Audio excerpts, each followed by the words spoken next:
A continuación vamos a hablar de qué información contiene un diagrama de fases. Un diagrama de fases contiene información, en este caso el diagrama de fases del acero, contiene información de la temperatura y el tanto por ciento en carbono a la que existe cada fase cristalina del acero.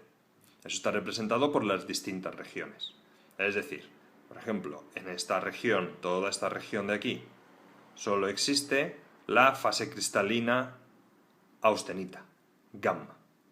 En esta región pequeñita de aquí, que sabemos que su límite es hasta el 0,02% en carbono, existe la fase cristalina alfa.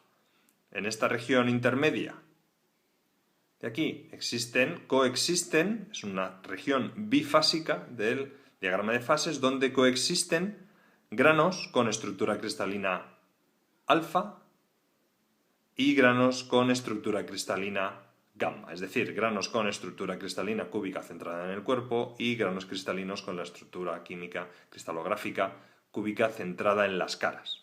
Lo mismo pasa en esta región de aquí, ya vimos cómo en toda esta región estamos en fase líquida, pero sin embargo en esta región alargada de aquí, que se representa con las letras gamma más líquido, lo que coexisten en el acero, parte del acero está en estado líquido, pero ya se están empezando a generar los primeros granos cristalinos, en este caso con estructura cúbica centrada en las caras, formando austenita. En esta región de aquí tenemos una coexistencia de dos fases cristalinas que ya conocemos, austenita y cementita, mientras que en esta región, a partir de 727 o 723 grados centígrados hacia abajo, la fase que se forma es alfa más cementita, es decir, ferrita alfa más cementita. Esa ferrita alfa más cementita posee un nombre especial, esa combinación de esas dos fases juntas, combinamos ferrita más cementita, a esa combinación de esas dos fases se denomina perlita. Y ahora vamos a ver cuál es la microestructura, la apariencia que tiene cuando se ve bajo un microscopio cada una de las fases cristalinas. Además, el diagrama de fases contiene cuáles son las transformaciones que se están produciendo según estamos enfriando, es decir, yendo a una composición fija de carbono yendo hacia abajo en el diagrama de fases, o por el contrario cuando estamos calentando a una composición, en este caso de 1,5% en carbono, el material sufre microestructuralmente unas transformaciones según va atravesando estas líneas negras según vamos calentando el acero. Pues esa información también está contenida, si sabemos leer el diagrama de fases, está contenida en el diagrama de fases. Además, podemos determinar a una temperatura y un tanto por ciento determinado qué tanto por ciento en carbono contiene cada una de las fases presentes. Si sabemos interpretar bien un diagrama de fases, si nos encontramos en un punto determinado del diagrama, sabríamos decir qué tanto por ciento en carbono en esta región, en este punto concreto, tiene la ferrita y qué tanto por ciento en carbono tiene la austenita.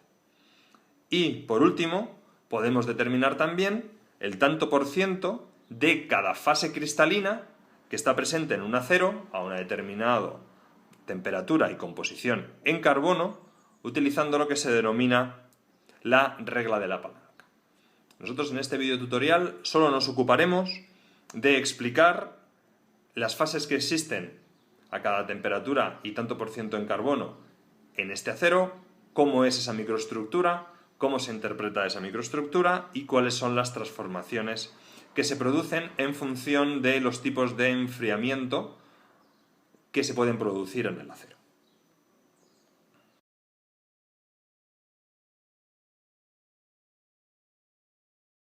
Una vez que hemos visto las distintas microestructuras, fases que se pueden formar en un acero en función de la temperatura y el tanto por ciento en carbono que tienen, vamos a ver cómo se verían dichas microestructuras bajo un microscopio, cuando las analizamos con un microscopio óptico.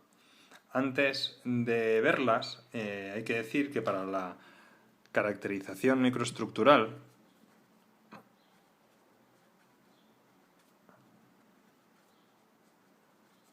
en un microscopio óptico hay que realizar una serie de pasos previos en el material para poder ver la microestructura que posee. El primero de ellos vamos a representar una barra de acero. El primero de ellos sería realizar un corte en el material para extraer una pieza. Dicha pieza posteriormente se embute en resina para su mejor manejo y posteriormente a esta muestra embutida en resina se realiza lo que se denomina la preparación metalográfica, que consiste en 3 etapas. Una primera etapa de desbaste superficial, se realiza con papeles de carburo de silicio de distinta granulometría, desde mayor granulometría se va pasando por distintos papeles hasta menor granulometría, todo para dar una rugosidad superficial determinada a la superficie de la muestra que queremos ver. Se pasa por una etapa posterior de pulido, donde se da un acabado especular. Prácticamente la superficie de la muestra tiene rugosidad muy pequeña y se ve como un espejo. Ese pulido se puede hacer con pasta de diamante o se puede hacer con distintas suspensiones acuosas de alúmina. Y por último, para observar la microestructura de la muestra, del acero, bajo el microscopio, se realiza el ataque metalográfico. Cada material tiene un medio de ataque característico. Algunos tienen varios en función de las fases que se desean analizar. Se ataca con un reactivo o con otro. En concreto, para el acero, el reactivo típico con el cual se revela la microestructura del material se denomina nital. El nital es una disolución alcohólica de ácido nítrico en una proporción de 1 a 5 mililitros en un alcohol que puede ser etanol y en algunos casos es metanol, al cual se añade en una proporción de 100 mililitros. Este medio de ataque, la pieza, una vez preparada superficialmente, se va a introducir en ese medio de ataque y ese medio de ataque lo que va a hacer es disolver preferentemente la fase rica en carbono. La fase más rica en carbono de un acero es la cementita. Cementita que, como hemos visto, puede llegar a tener hasta un 6,67% en carbono. Tiene esa cantidad en concreto de carbono, 6,67% en carbono. Por lo tanto, es la fase que se disuelve y eso nos permite la caracterización microestructural del acero y de ver cuáles son las fases cristalinas presentes en el material que nosotros estamos analizando.